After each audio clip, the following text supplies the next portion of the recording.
तो ही मैंने कहा है, बाल हम तब खोलते हैं जब हम दूसरों को मोहित अपनी तरफ करना चाहते हो, ठीक है। और भगवान को हम लोग जा रहे मंदिर में तो बाल थोड़े से बंधे हों। अब बहुत से लोग कह रहे होंगे आपके भी खुले हैं। देखो मेरे लिए कितनी ताली बजाई। महाराज बाल तो आपके भी खुले।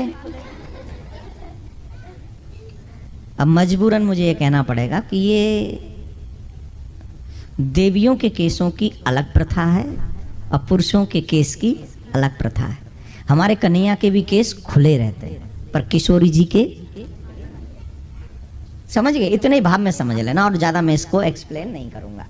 तो भगवान के मंदिर में जब भी जाएं आगे से तो थोड़ा केसों को, वैसे तो हर मंदिर में लिख देना चाहिए प्लीज़ कवर योर हेयर। ज़्यादा ज्ञानी मत समझना मुझे, वैसे ही एक सलाह दे दी है, अच्छी लगे तो मान लेना, न लगे तो और थोड़ी 2-4 लट आगे करके आना, कोई टेंशन। ठीक है, राधे राधे। तो भगवान ने और थोड़ी सी लटें बिखेरी, थोड़े और ढंग से। अब जब गए तो बचे कुछ, ओहो हो। तो उन्होंने पूछा भाई भगवान बड़ी मीठी वाणी में, अरे तुम लड़ क्यों रहे हो? बोले ये अमृत हमारे हाथ में। अब सुंदर स्त्री बोले किसी ऐसे लोगों से तो वो तो वैसे ही है ना, जो सुंदर हो, जो जिनकी तरफ हमारा मन कर रहा हो, फिर वो बोलने लग जाए तो फिर तो कहना ही एक्सक्यूज मी, यू नो, क्या बोलने का स्टाइल देखो बेचारे का, एकदम है समझो जैसे दुनिया भर का कंगाल आदमी है, आज पहली बार इस दुनिया में कुछ दिख रहा है। नहीं पर अब हाँ प्लीज यू नो, हाँ तो क्या हो, लड़ क्यों रहे हो? बोले हमारे हाथ में अमृत है, हम लोग पहले मैं पीऊँ, पहले मैं पीऊँ, पहले मैं पीऊँ, इस बात की लड़ाई है। अरे बोले एक एक करके सब पी लो। भगवान बोले, एक बोला थोड़ा तेज सा, आप पिला सकती हैं अपने हाथ से? ये अमृत भी और अमर हो जाएगा अगर आप हमें पिला दें अपने हाथ से, अमृत धन्य हो जाएगा आपके कर कमलों का स्पर्श करके। और भगवान बोले आहा देखो, तुम जैसे बुद्धिमान पुरुषों को हम जैसी स्त्रियों पर भरोसा नहीं करना चाहिए। नहीं नहीं, तुम ही तो बिलीवेबल हो, तुम पे ही तो भरोसा। भगवान उनका विश्वास जीत रहे हैं। एकदम से कैसे दे के अमृत दे दो तो ठीक नहीं होगा ना, तो और विश्वास जीत लिया। तब भगवान ने अमृत हाथ में ले लिया और कहा बताओ ये अमृत मिला कहाँ से तुमको? बोले समुद्र से। कैसे? बोले मंथन से। किसने मंथन किया? बोले दैत्य और देवताओं ने। बोले देखो अगर हमारे हाथ से अमृत पीना चाहते हो तो हम न्याय करेंगे, अन्याय नहीं, हम सबको पिलाएंगे, दैत्य और देवताओं को भी। एक दूसरे का मुंह देखने लगे, हमें तो मिल ही रहा है, हमें क्या प्रॉब्लम है, पिला दो जी। बोले तो बैठ जाओ लाइन में। एक वो लाइन में बैठ गए और एक कामी व्यक्ति की एक ही प्रॉब्लम है, सब में हाँ जी करता है। कामी व्यक्ति सब में हाँ जी। देवताओं को उस तरफ से पिलाना शुरू किया। दैत्य बोले अरे अमृत हमने तुमको दिया और तुम पहले उन्हें क्यों पिला रही हो? अरे बोले ऊपर पतला पतला है, तुम लोगों ने मुझ पे विश्वास किया है तो ऊपर पतला पतला है वो मैं इनको पिला दूं, गाढ़ा गाढ़ा जो नीचे है वो मैं तुम्हें पिलाऊंगी। दैत्य बोले हाँ कैरी ऑन जाओ, और पिला दिया। पर राहु समझ गया, वो चंद्र और सूर्य के बीच में जाके बैठ गया। बोले सब मरो तो मरो, मैं तो पी लूं। वो झट जाके उनके बीच में बैठ गया और जब वहां जाकर बैठा तो चंद्र और सूर्य के बीच में भगवान ने उसको भी अमृत, बोले पंक्ति में दो बात नहीं करनी चाहिए, आ गया तो पिला दो इसे भी, क्या है एक बना रहेगा। तो जब पिलाया तो चंद्र सूर्य दोनों ने मना किया, प्रभु जी नहीं, अपोजिट पार्टी है, अपोजिशन का आदमी है, आपने गलत व्यक्ति को पिला दिया। भगवान ने चक्र लिया, बोले जी देवता हल्ला मचाएंगे, तो उन्होंने चक्र से, लेकिन तब तक वो कंठ तक जा चुका था, तो अब तक तो एक था, अब एक से राहु और केतु। इसीलिए देखो यहाँ पर एक और प्रमाण मिलता है, आज भी ग्रहण चंद्र और सूर्य को ही लगता है। अभी चंद्र ग्रहण है 27 तारीख को, और कल के परसों है 13 कब है? हाँ फिर कल बताएंगे उसके बारे में। मालूम है कि नहीं? परसों 13 का पंडित जी हाँ, तो चंद्र और सूर्य ग्रहण क्यों पड़ता है? बोले इसलिए क्योंकि ये दोनों ही उस राहु का भला होते हुए नहीं देख सके। तो जो किसी के भले में पांव अड़ाए उसके जीवन में भी मुसीबत आएगी। तो ये प्रश्न, इसके बाद में राजा बलि का प्रसंग। भगवान राजा बलि के द्वार पर जाते हैं, देवराज इंद्र का स्वर्ग उन्हें वापस दिलाने के लिए, और वापस दिलाने के लिए उनसे कहते हैं कि हमें 3 पग भूमि चाहिए। शुक्राचार्य जी महाराज राजा बलि के गुरु जो मना करते हैं, बिल्कुल मत देना, तुम इनको जानते नहीं हो, ये कौन है? ये त्रिलोकीनाथ है, तुम्हारा सर्वस्व हरण करने के लिए आए हैं। एक बात है, जब भी हमें संसार में कुछ अच्छा काम करने जाएं तो कुछ लोग जरूर आते हैं आपको बीच में रोकने के लिए। अच्छा, बुरा काम करने, आज व्यक्ति खूब मदिरा पी रहा है, खूब जुआ खेल रहा है, खूब मीट खा रहा है और इधर उधर खूब इन्वेस्टमेंट कर रहा है, कोई रोकता नहीं है। सब कहते हैं भाई इसका पैसा है, कुछ भी करे। लेकिन जब भी कोई अच्छा काम करने के लिए वो आगे बढ़ता है तो 4 आदमी, क्या करने जा रहे हो, ये क्यों कर रहे हो, इससे क्या प्रॉफिट होगा? पूछना हो तो ये पूछो, पीने से क्या प्रॉफिट होगा? पूछना हो तो ये पूछो, जुआ से क्या प्रॉफिट होगा? पूछना हो तो ये पूछो, व्यर्थ की इन्वेस्टमेंट से क्या प्रॉफिट होगा? अभी हमारे अशोक जी बता रहे थे, इनके कोई मित्र थे जिन्होंने आमने सामने 2 बिल्डिंगों में 2 फ्लैट लिए और बड़ी खुशी से बड़ा झूमता था बेचारा कि हम ये 2 फ्लैट, बट जो भी सब सोचते ही हैं। लेकिन उन दोनों फ्लैटों का इनॉग्रेशन भी नहीं हुआ और उससे पहले वो गोविंदाय नमो नमः, और very young, only 40-45 years old. तो इस बात को आप समझिए, व्यर्थ की इन्वेस्टमेंट हम क्यों करें? अगर हमें इन्वेस्ट करना ही है तो अपने ऐसी जगह पर इन्वेस्ट करें जो मेरे लोक को भी सुधार दे और मेरे परलोक को भी सुधार दे। राजा बलि को पता चल गया कि त्रिलोकीनाथ है, मेरा सर्वस्व लेने के लिए आए हैं। फिर भी भगवान राजा बलि ने जब मांगा तो राजा बलि ने कहा कि प्रभु आप संकल्प कीजिए, हम आपको देंगे 3 पग भूमि, हम आपको देंगे। भूमि दान का लाभ है, जब तक पृथ्वी रहेगी तब तक हमें इस भूमि दान का लाभ हमें और हमारे आने वाली पीढ़ी को मिलता रहेगा, ऐसा संतों का मत है। जब तक ये पृथ्वी रहेगी भूमि दान हमारे पूर्वज किया करते थे। जहाँ धर्मशाला बनवाते थे, तीर्थों में आप लोग गए होंगे, कुआं बनवाते थे, प्याऊ बनवाते थे, वो उतनी भूमि ले लेते थे, उसमें वो प्याऊ बनवा देते थे, कहीं धर्मशाला बनवा देते थे। उनके किए हुए सुकृतों का ये फल है कि आज भी हमारे पास पर्याप्त प्रॉपर्टी है। अगर उन्होंने न किया होता या हमने पूर्व जन्म में न किया होता तो हम लोग भी किराए पर ही भटक रहे होते। बोलो राधे राधे। जोर से बोलना पड़ेगा और जोर से बोलना पड़ेगा। तो हमको क्या करना चाहिए? हमें भी अपने जीवन में सुकृत करते रहना चाहिए, अपने सामर्थ्य अनुसार भूमि दान करना चाहिए। बोले कहां भूमि दान करें महाराज? वो आपको पता ही है, वृंदावन में एक सेवाश्रम बन रहा है। आप चाहें तो सुकृत उन बच्चों के लिए आप सोच सकते हैं। राजा बलि ने कहा 3 पग भूमि मैं दूंगा महाराज। ये जानने के बाद भी कि ये मेरा सर्वस्व हरण करने के लिए आए हैं, संकल्प देने के लिए तैयार हो गए। क्यों? बोले जब जीवन में अगर हम गृहस्थी हैं और हमारे द्वार पर अगर कोई अतिथि आता है तो हमें निराश नहीं लौटाना चाहिए। अपने सामर्थ्य अनुसार उस अतिथि की हमको सेवा करनी चाहिए, जितनी भी सामर्थ्य।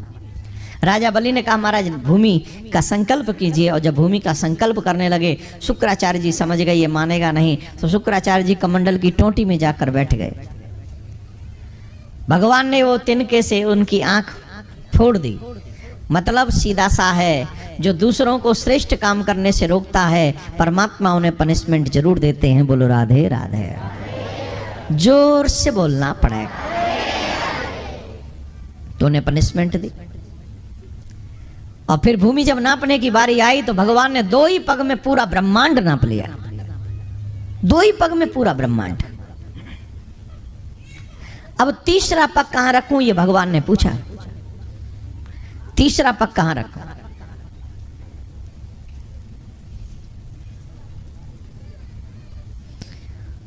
राजा बलि ने कहा प्रभु दान बड़ा होता है कि दानी? बोले दानी बड़ा होता है। तो राजा ने कहा 2 पग में आपने मेरे दान को नापा है, 1 पग में आप मुझे नाप लीजिए, मेरा संकल्प पूरा हो जाएगा। इस तरीके से राजा बलि ने अपना तन मन और धन राजा बलि ने वामन भगवान के चरणों में समर्पित किया। और राजा बलि को उस दान का फल ये मिला कि आज भी वामन भगवान राजा बलि को दर्शन देने के लिए सुतल लोक में जाते हैं। आज भी, एवरी डे। और आने वाले समय में मनवंतर में राजा बलि ही इंद्र बनेंगे और वो स्वर्ग में राज्य करेंगे। एक बात जीवन पर्यंत याद रखो, हाथ से दिया हुआ दान कभी समाप्त नहीं होता। हमारे यहाँ एक कहावत है बहुत अच्छी, सुनेंगे कि नहीं? धन के प्रयोग क्या, धन की गति क्या? 2 ही तो गति है, सदगति और दुर्गति। तो कैसे? बोले सुनो, खाया पिया अंग लगेगा। जो भी उस धन से हम खाएंगे पिएंगे वो मेरे खाया पिया अंग लगेगा। और दिया दान जो वो संग चलेगा। खाया पिया अंग लगेगा, दिया दान जो वो संग चलेगा, और बाकी को बोले बाकी सबको जंग लगेगा। बोले महाराज कैसे जंग लगेगा? अरे भाई अरबों खरबों डॉलर हम लोग बैंक में रख के चले भी जाएं और हमारे दुनिया वाले कुछ भी भोगते रहे, हमारे किसी काम के हैं क्या? और वो बाद में उसका क्या करेंगे हमें क्या पता। अमेरिका और कनाडा के लोगों की एक विशेषता है, ये अपने नेक्स्ट पीढ़ी के बारे में नहीं सोचते, स्पेशली जमा करने के चक्कर में हैं। और 80 तो कुछ पूछो ही ना। एक सेठ जी ने, ध्यान से सुनना, एक सेठ जी ने अपने मुनीम को बुलाया और मुनीम से पूछा भाई मुझे ये बताओ कि मेरे पास संपत्ति कितनी है। मुनीम ने कहा संपत्ति का ब्यौरा थोड़ा लंबा है, महीना लगेगा हिसाब करने में। आजकल की तरह वो था नहीं कंप्यूटर और टाइम लगे। बोले इट्स ओके, नो प्रॉब्लम। 1.5-2 महीने बाद मुनीम आया और मुनीम से पूछा सेठ जी ने काम हो गया? बोले जी हो गया। बोले कितनी संपत्ति होगी लगभग लगभग? बोले लगभग लगभग लगभग तो हम कुछ बता नहीं सकते आपको प्रॉपर। तो फिर क्या हिसाब लगाया? बोले एक हिसाब लगाया हमने, जैसे आप शानो शौकत की जिंदगी जी रहे हैं वैसी ही शानो शौकत की आपकी 8 पीढ़ी और जी सकती हैं, 1 भी रुपया कमाए बगैर। उतनी शानो शौकत की जिंदगी जी सकते हैं, 1 भी रुपया उनको कमाने की जरूरत। सेठ जी को अटैक आ गया, मुश्किल से बचा। वो तो वहाँ डॉक्टर थे तो कुछ कर दिया, रुक गए, थम गई बात। मुनीम ने पूछा क्या हुआ? नहीं कुछ नहीं। कुछ तो बताओ? बोले कुछ नहीं। कुछ तो बताओ? अरे बोले मुनीम तूने बहुत बुरा किया। मैंने बुरा किया? क्या? बोले तूने कहा 8 पीढ़ियां तक खा सकती है। बोले तो? बोले मैं परेशान इसलिए हूं, मेरी 9वीं पीढ़ी का क्या होगा?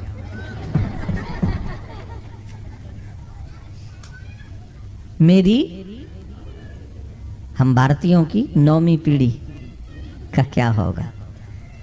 मैं तो इतना ही कहूँगा, आपकी जिम्मेदारी है, आप अपने बच्चों को पढ़ाओ लिखाओ, शादी करो, उन्हें वेल सेट कर दो, और उसके बाद उनके बच्चों का भी क्या होगा ये सोचने की जिम्मेदारी आपकी नहीं है। वो बच्चे उनके हैं, वो जिम्मेदारी उनकी है। पर तुम फिर भी ज़्यादा सोच रहे हो तो उनको भी सेट करने की प्लानिंग कर दो, लेकिन कुछ ऐसी कमाई भी कर लो जो तुम्हारे यहाँ भी साथ निभाए और वहाँ भी साथ निभाए।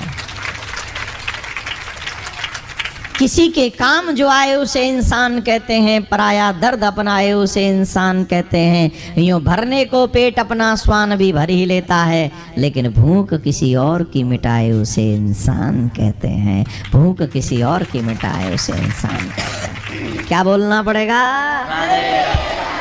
जोर से बोलना पड़ेगा। ये राजा बलि का प्रसंग है, फिर राजा सतव्रत की कथा का प्रसंग आता है, फिर राजा अम्बरीश की कथा का प्रसंग आता है। अम्बरीश की रक्षा के लिए भगवान ने सुदर्शन लगा रखा है, ये भी सुंदर प्रसंग है। फिर भगवान श्री राम के प्राकट्य का महोत्सव है। रामाय रामभद्राय रामचंद्राय वेदसे रघुनाथाय नाथाय सीताया पतये नमः। नीलाम्बुजश्यामलकोमलाङ्गं सीता समारोपित वामभागं पाणो महासायकचारुचापं नमामि रामं रघुवंशनाथम। मैंने देखा विदेशों में हनुमान जी के भक्त बहुत हैं, है ना? पक्का? ईमानदारी से बताओ, तुम ज्यादा अच्छे भक्त हो कि बराक ओबामा? काय घोष रहे हो? वाई? हाँ हाँ, दिल में झांक के देखो ना और जवाब दो। He is a better than us। हमको मंगलवार वाले दिन हनुमान जी की याद आती है। जय हनुमान ज्ञान गुण सागर, जय कपीस तिहु लोक उजागर। डॉलर देव कर पूरन कामा, जाई काज आए हम यहाँ हनुमाना।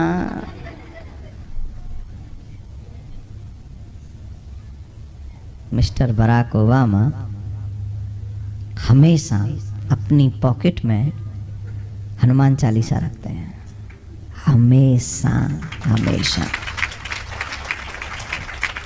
He is a 2 times president of United States, 2 times। Hanuman ji का काम क्या? हनुमान जी का यही तो काम है। हनुमान जी को कुछ चाहिए नहीं, पर जो उनके हो जाए उन्हें सब कुछ दिलवा देते हैं। यकीन नहीं होता? हनुमान चालीसा कौन कौन पढ़ता है? कभी मन से पढ़ा हनुमान चालीसा? पढ़ा है? कितने दोहे हैं हनुमान चालीसा में?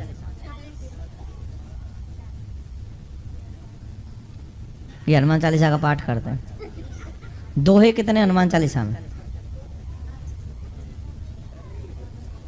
हाँ देखो सर, निकाल लो हनुमान चालीसा, देख लो उसमें।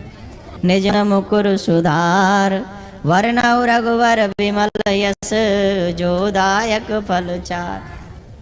बुद्धिहीन सुमिरौ पवन, बल बुद्धि विद्या देव मोहे। हरौ कलेश पवन तनय, मंगल मूरत राम लखन। हृदय बसो सुर। कितने हुए? पंडित जी कितने हुए? इनको बताया करो। मैं बता दूं? मैं बता दूं? नहीं बताता, जाओ। 3 हुए, स्पष्ट नहीं दिख रहा है। श्री गुरु चरण सरोज रज, निज मन मुकुर सुधार। वरनौ रघुवर विमल यस, जो दायक फल चार। बुद्धिहीन तन जान के, सुमिरौ पवन कुमार। बल बुद्धि विद्या देव मोहि, पवन तनय संकट हरन। मंगल मूरत। 2 वो और 1, 2 प्रारंभ में और 1। हनुमान चालीसा में भी हनुमान जी, तुलसीदास बाबा ने हनुमान जी की एक बात लिखी है जो हम सबको याद करनी चाहिए। वो कहते हैं, जो तुम्हारा हो जाता है वो तो आनंद करता है। बोले कैसे महाराज? तुम उपकार सुग्रीव कीना। अब जो सुग्रीव को राज दिलवा दिया वो खुद नहीं ले सकते थे। हनुमान जी से कहते, राम जी से कहते, चलो हम और आप चल के बाली को मार दें और मुझे आप दे देना। राम जी से तो नहीं कहा, सुग्रीव को दिलवा दिया। और दूसरे से फिर मिले, तुमरो मंत्र लंकेश्वर भय। हनुमान चालीसा पढ़ा करो, बच्चों को पढ़वाया करो। अगर आपके बच्चे भी हनुमान चालीसा पढ़ेंगे तो चाहे वो लंका के राजा ना बने, पर एक अच्छे घर के राजा जरूर बन सकेंगे। एक अच्छे घर में वो जरूर रह सकेंगे। इसलिए रोज हनुमान चालीसा का पाठ उन बच्चों से करवाया करो, ये मेरा आग्रह आप सभी से है। तो हनुमान जी महाराज राम जी की भक्ति करना हम सबको सिखाते हैं। राम जी की भक्ति कैसे करनी चाहिए? राम जी की भक्ति निष्काम भक्ति, कुछ नहीं चाहिए। बराक ओबामा को हनुमान जी ने 2 बार का प्रेसिडेंट बनवा दिया, सुग्रीव को राजा बना दिया, विभीषण जी को राजा बनवा दिया, तो हमें नहीं बनाएंगे? हमें भी राजा न बनाए, क्योंकि आजकल राजाओं का राज्य चल नहीं रहा। तो कम से कम घर में तो अच्छी सुख संपत्ति, और कोई सुख संपत्ति आए ना आए, पर हनुमान जी की कृपा से हमारे जीवन में भगवान की भक्ति की संपत्ति जरूर आ जाएगी, इसमें कोई दो राय नहीं। भगवान श्री राम के चरित्र को नमन करते हैं, आगे बढ़ते हैं। भोगा न भोक्ता वय में भोक्ता, तृष्णा न जीर्णा वय में जीर्णा, कोलो न याति वय में भी याति। याद रखें, भोग कभी भोगे नहीं जाते, अपितु ये भोग हमें भोग डालते हैं। अब ध्यान से सुनिए, इन भोगों को भोगते भोगते हमारी आयु धीरे धीरे नष्ट हो रही है कि नहीं हो रही है? अब एक बात बताओ, भोगों ने हमें भोगा कि हमने भोगों को भोगा? जोर से बोलिए। अगर हमने भोगों को भोगा होता तो भोगों को भोगते भोगते हम जवान हो रहे होते, हम आनंद में हो रहे होते, हाँ या ना? लेकिन हुआ उल्टा, भोगों को भोगते भोगते हम बुजुर्ग हो गए, और सिर्फ बुजुर्ग ही नहीं हुए, मौत के घाट तक पहुंच गए, और घाट तक ही नहीं पहुंचे, मर भी गए। क्यों? क्योंकि भोगों ने, हमने ये सोचा हम भोग भोग रहे हैं, पर सच ये है कि ये भोग हमें भोग रहे थे। तो राजा याति की कथा आती है उसी प्रसंग में। इसके बाद चंद्रवंश का वर्णन, चंद्रवंश में भगवान श्याम सुंदर का प्राकट्य होता है। बोले कृष्ण कन्हैया लाल की। तो आइए अब भगवान कृष्ण के जन्मोत्सव की ओर हम और आप सभी बढ़ें, अपने दोनों हाथ जोड़ लें। और मैंने जैसे शुरू में कहा था, कल भी कहा था, जो भगवान के मंगल में सम्मिलित होते हैं उनके घरों में नित्य मंगल होते हैं। अब ये कथा 3 दिन और शेष है। कल गोवर्धन गए हो, कभी परिक्रमा की है? किस किस ने? कल यहां बैठे बैठे गिरिराज जी की परिक्रमा का लाभ आपको मिल जाएगा। कल हम सभी यहां बैठकर गोवर्धन की परिक्रमा करेंगे, सब गिरिराज जी की परिक्रमा यहां करेंगे, और 7 कोस की परिक्रमा का लाभ यहीं बैठे बैठे मिलेगा। जो भी लोग ये चाहते हैं कि गिरिराज जी की परिक्रमा का लाभ हमें मिले, औरों को भी मिले, उनको भी कल आप सभी साथ लेकर आएं। परसों रुक्मणी जी का विवाह होगा, फ्राइडे, और सैटरडे आपको काम पे नहीं जाना, ये खुशी की बात है। तो अभी हम कृष्ण महोत्सव की ओर चलें। सभी ये समझें कि कन्हैया हमारे ही घर में, भागवत में नहीं, हमारे घर में कन्हैया आने वाले हैं, ये भाव मन में रखें। दोनों हाथ जोड़ लें। और श्री परीक्षित जी महाराज ने श्री सुखदेव जी महाराज से कहा, हे गुरुदेव, कथितो वंश विस्तारो भवता सोमय सूरयो राज्ञाम च वंशानाम चरितम परमाद्भुतम। भगवान श्री कृष्ण के चरित्रों को जरा विस्तार से कह सुनाइएगा, क्योंकि भगवान श्री कृष्ण के जो चरित्र हैं ये बहुत ही सुंदर हैं, अत्यंत सुंदर हैं। कृपा करके मुझे श्री कृष्ण के चरित्रों के विषय में, जैसे आपने राम जी की कथा बहुत शॉर्ट में सुना दी, पर मुझे कृष्ण जी के चरित्रों के विषय में आपको कृपा करनी है। श्री सुखदेव जी बोले, चिंता मत करो, हम जानते हैं कि तुम्हारे पिताजी के मामा थे श्री कृष्ण, और अपने रिश्तेदार की कथा सुनने में तो और भी ज्यादा नहीं आनंद आता है। अपनों की चर्चा कहीं हो तो फिर कहना ही क्या है। तो हम सुनाएंगे, तो सुनो। हे परीक्षित, मथुरा जमुना के तट पे बसा हुआ पुरातन नगर है। वहां के राजा धर्मात्मा श्री उग्रसेन, और उग्रसेन बड़े धर्मात्मा राजा थे, लेकिन संयोग बड़ा विचित्र होता है। कभी कभी ऐसा होता है कि बुरों के घर में अच्छे और अच्छों के घर में कभी बुरे। तो उग्रसेन जी धर्मात्मा है, और उग्रसेन जी के जो पुत्र है कंस, वो बहुत पापी है। ऐसे कंस ने, पापी कंस ने मथुरा का राज्य जबरदस्ती छीन लिया उग्रसेन जी से। हमारी हिस्ट्री में बहुत कम ऐसा हुआ है कि पिता से पुत्र ने राज्य छीना हो, बहुत रेयर। और इतिहास तो हमारा अरबों साल का है, तो उसमें कुछ ही सी आपको ऐसे प्रसंग मिलेंगे जहां पिता से पुत्र ने राज्य छीना। मुझे तो कंस को छोड़ के कोई और दूसरा याद आता नहीं, कोई हो तो हो। मैं ये नहीं कर रहा हूं कि मेरी नॉलेज परफेक्ट है, ये कंस ही एक ऐसा मेरी नज़र में आता है जिसने छीना हो, बाकी कोई एक आध और होगा, ज़्यादा नहीं होंगे। तो कंस ने राज्य छीन लिया और अपनी बहन, चचेरी बहन देवकी का विवाह वसुदेव जी के साथ में किया। और अपनी बहन को पहुंचाने के लिए, ससुराल पहुंचाने के लिए जा रहा था, तो मार्ग में आकाशवाणी हुई, अरे ओ कंस, जिस बहन के विवाह में तू इतना खुश है, इसका 8वां पुत्र तेरा काल होगा और तेरा अस्तित्व समाप्त कर देगा। और जैसे ही सुना तो कंस ने सोचा कि मैं देवकी को ही मार दूं, ये देवकी नहीं रहेगी तो देवकी का पुत्र ही कहां से होगा। तो देवकी को मारने के लिए वसुदेव जी, कंस ने खड्ग निकाली और देवकी को मारने के लिए जब आगे बढ़ा तो वसुदेव जी ने रोका, आप क्यों मार रहे हो? स्त्री पर हाथ उठाना ये योद्धा का काम नहीं है। योद्धा को चाहिए कि वो योद्धा से, किसी से युद्ध करे, स्त्री पर नहीं। स्त्री पर और बच्चे पर जो आघात करता है वो कायर बुज़दिल होता है, और भगवान उसे कभी माफ नहीं करते। कभी भी स्त्री पर प्रहार नहीं करना चाहिए, कभी भी किसी बच्चे पर कोई प्रहार नहीं करना चाहिए। बच्चे में भगवान का स्वरूप बसता है, और स्त्री में तो यत्र नार्यंस्तु पूज्यन्ते रमन्ते तत्र देवता। तो वसुदेव जी जब रोकने लगे तो कंस ने कहा, ठीक है, हम तो इसके साथ तुम्हें भी मारेंगे। पर क्यों? बोले तुमने सुना नहीं, इसका 8वां पुत्र मेरा काल है। तो बोले क्या हुआ? मृत्युर्जन्म वताम वीर देहि न सहजायते अगम्बार व्रतांते व मृत्यु प्राणी नाम ध्रुव। इस संसार में ऐसा कौन सा व्यक्ति है जो मरेगा नहीं? हर व्यक्ति को मृत्यु आनी ही है। हाँ जी कि ना जी? यहां कोई ये कह सकता है मैं नहीं मरूंगा? है कोई? मरना है ये कंफर्म है, फिर भी तैयारी जीवन की है। तैयारी किसकी है? और मरना कंफर्म है। बोले ठीक है, तुम इसे मत मारो, देवकी के जितने भी पुत्र होंगे मैं तुम्हें ला कर दूंगा।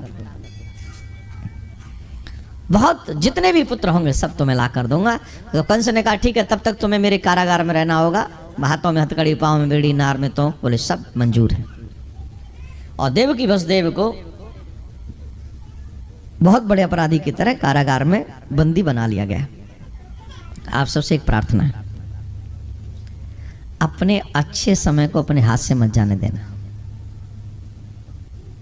अपने अच्छे समय को अपने हाथ से मत जाने देना, क्योंकि समय बदलते देर। देवकी वसुदेव अभी नारायण लक्ष्मी की तरह जिनकी पूजा हो रही थी, वो बहुत बड़े अपराधी की तरह कुछ ही क्षण बाद कारागार में बंदी बना लिए गए।